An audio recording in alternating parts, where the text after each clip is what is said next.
Imagine a world where immense wealth paints a huge target on your back. A world where the comfort of a household name hides a dark and twisted reality. This is the story of a fortune built on condensed soup and the terrifying shadow it cast over a prominent family. In the quiet suburbs of Philadelphia, Pennsylvania, the red and white label of Campbell Soup represents American comfort. But for the heiress to this massive empire, the legacy was far more complicated. It was a life filled with manicured gardens and high society galas, but also one plagued by the constant threat of danger. What happens when the walls of a mansion cannot keep out the darkness? Tonight on Midnight Docket, we open the files on a case that shook the foundations of the mainline society. To understand the stakes of this mystery, we must first look back to the origins of the fortune. It began with a brilliant chemist named John Thompson Dorrance. In the late 19th century, he made a discovery that would change the way the world ate. He realized that by removing water from soup it could be canned and shipped more cheaply. This simple idea revolutionized the food industry and created a river of gold that flowed directly into the pockets of the Dorrance family. They became the royalty of Philadelphia society. Their wealth was not just vast, it was staggering. They built estates that rivaled European castles and lived lives of unimaginable privilege. But as we know, money often attracts the wrong kind of attention. The setting for our story is the main line, an affluent collection of towns west of Philadelphia. It is a place of old money and rolling green hills, where privacy is the most valued commodity. The Dorrance family established their stronghold here at an estate known as Woodcrest. It was a sprawling compound, designed to be a sanctuary from the outside world. High stone walls and iron gates protected the family from prying eyes. For decades, they lived in relative peace, enjoying the fruits of the soup empire. But in the turbulent era of the late 20th century, the outside world began to encroach on their paradise. The rise of organized burglary rings targeting the super-rich brought a new level of fear to the community. Enter our protagonist, the heiress. She was the granddaughter of the founder and a woman of immense grace and fortitude.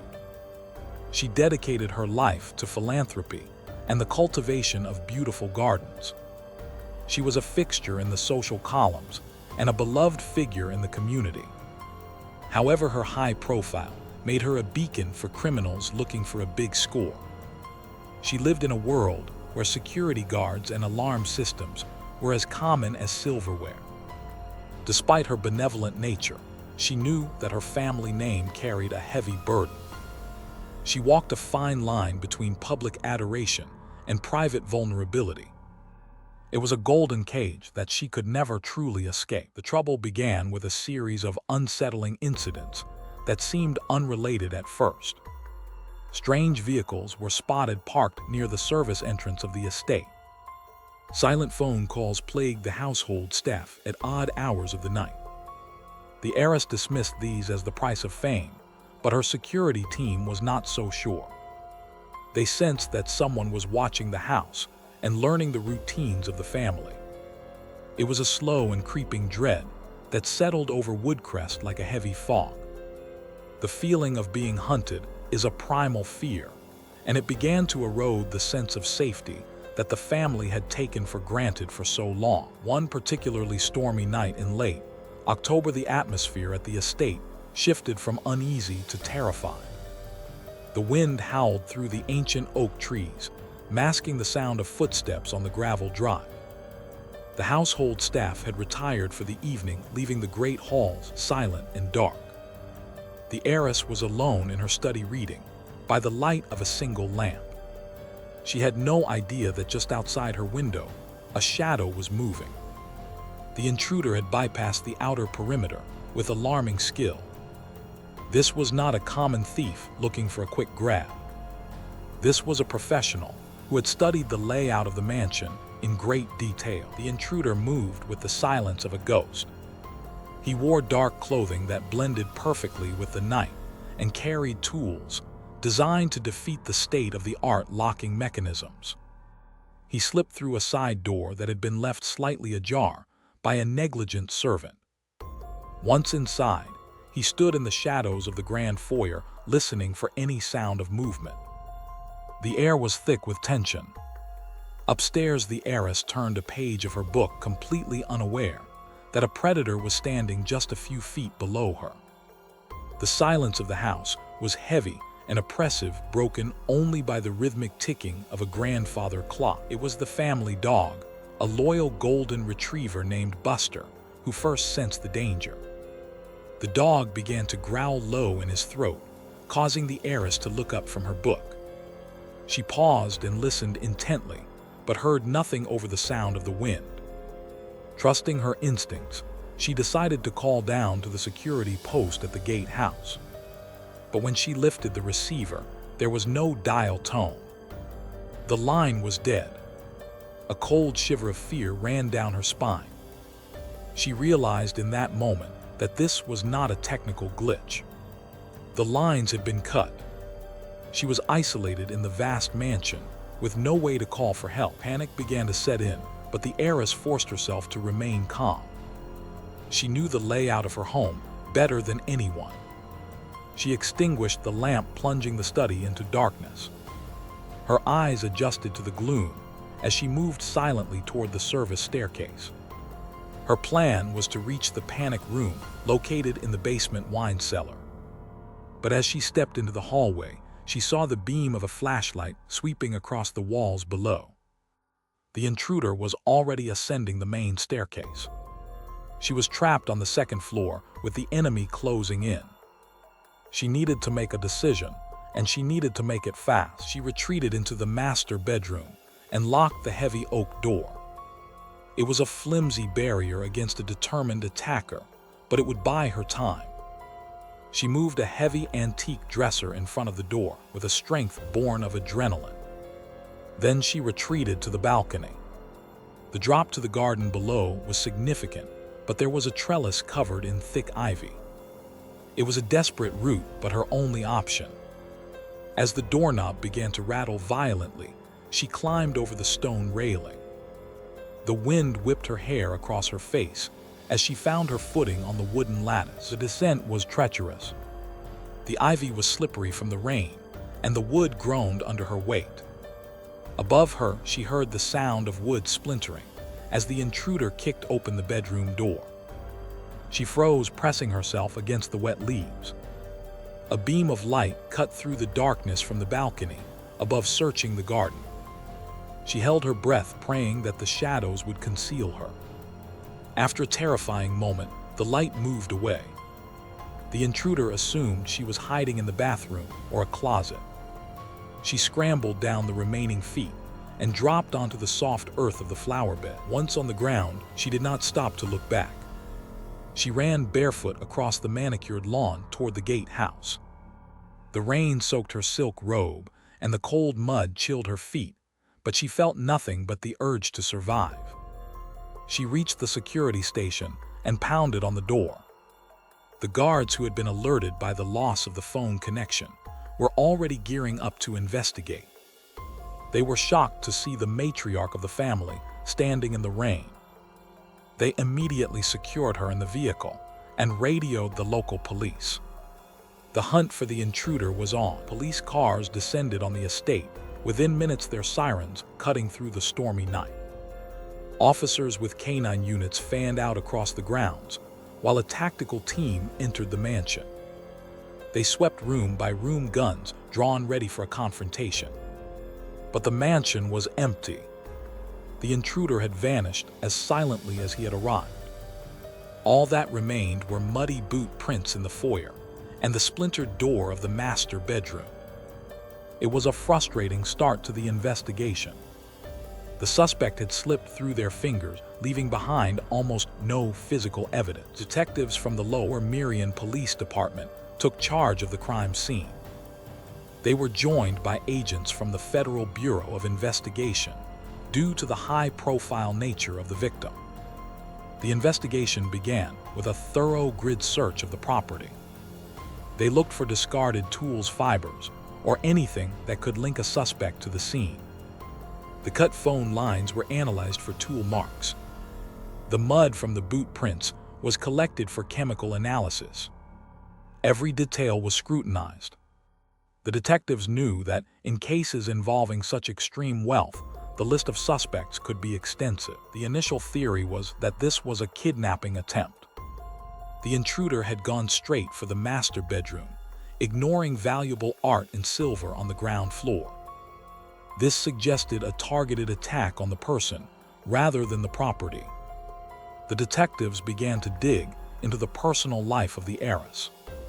They looked at disgruntled former employees, obsessive fans, and business rivals of the Campbell Company.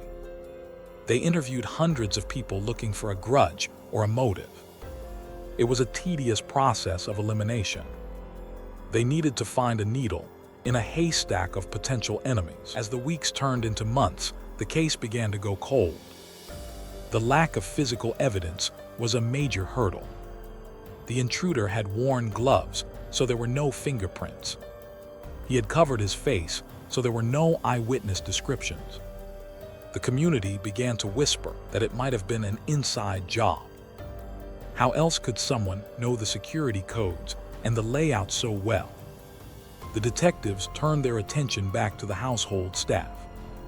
They subjected the maids, the gardeners, and the chauffeurs to intense interrogation.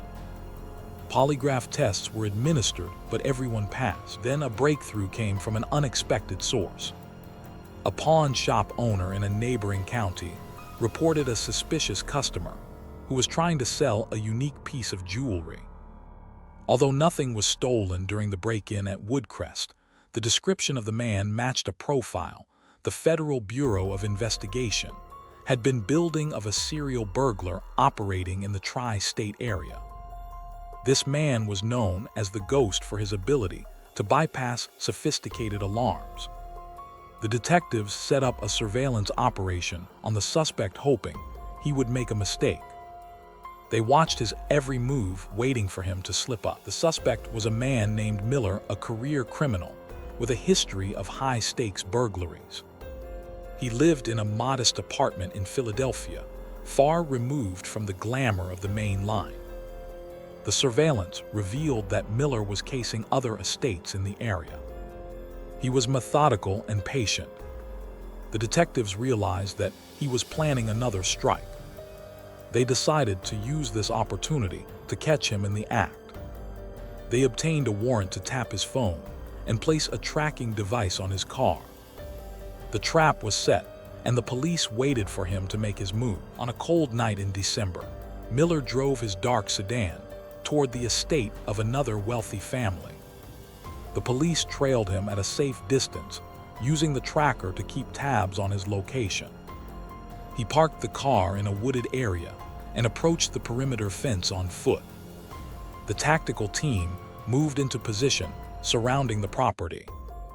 They watched through night vision goggles as Miller cut the alarm wires with practiced precision. Just as he was about to pry open a window, the command was given. Floodlights bathed the yard in blinding white light, and officers swarmed the suspect. Miller was arrested without incident. In his car, the police found a treasure trove of evidence, including maps of the Dorrance estate and notes detailing the security shifts. They also found the specific wire cutters used to sever the phone lines at Woodcrest. The physical evidence was damning. Under interrogation, Miller cracked. He admitted to the break-in at the Dorrance mansion.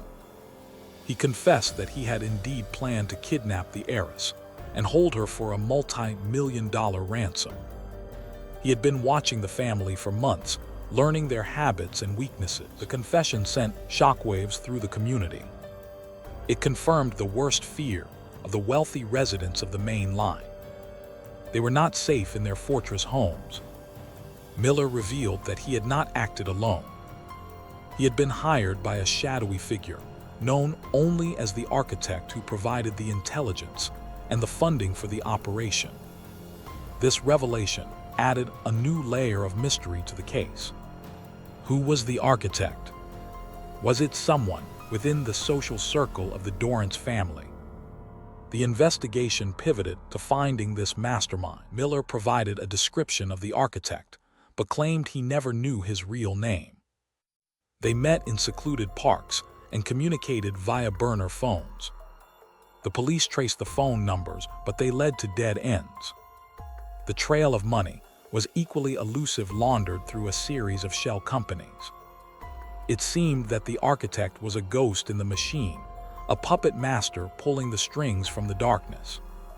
The detectives suspected that this individual had a personal vendetta against the Dorrance family, perhaps stemming from a business deal gone wrong or a slight in the social world. Despite the elusive nature of the mastermind, the prosecution moved forward with the case against Miller.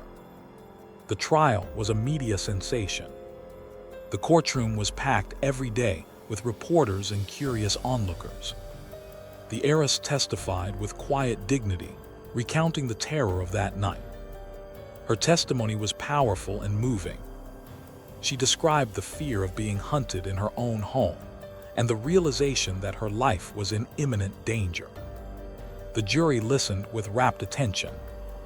The defense tried to paint Miller as a victim of circumstance, but the evidence was overwhelming. The jury returned a guilty verdict after only 3 hours of deliberation. Miller was sentenced to 30 years in federal prison for attempted kidnapping and burglary. It was a victory for the prosecution, but the question of the architect remained unanswered. The case was officially closed, but the file remained open on the desk of the lead detective. He could not shake the feeling that the true villain had escaped justice. He continued to pursue leads in his spare time, driven by a need for closure. Years passed, and the memory of the night faded for the public, but not for the family. The heiress increased her security detail and retreated further from the public eye. She continued her philanthropic work, but she did so from behind the safety of high walls. The garden she loved became her sanctuary and her fortress. The psychological scars of the event were deep. It changed the way she viewed the world and her place in it. The innocence of wealth was lost, replaced by a permanent state of vigilance. The mystery of the architect became a local legend. Theories abounded in the coffee shops and country clubs of the main line. Some believed it was a rival soup manufacturer. Others whispered about a disinherited relative.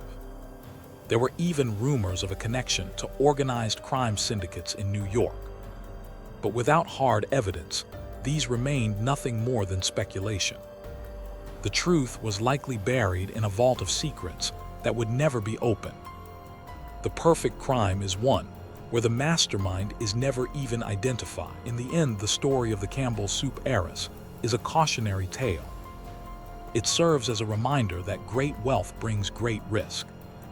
The red and white can that sits in pantries across America is a symbol of warmth and nourishment. But the fortune it generated created a cold and dangerous world for those who held it. The legacy of John Thompson Dorrance is one of innovation and success, but it is also one of isolation and fear. The family continues to thrive, but they do so with the knowledge that they are always being watched. The detective who led the case retired many years later.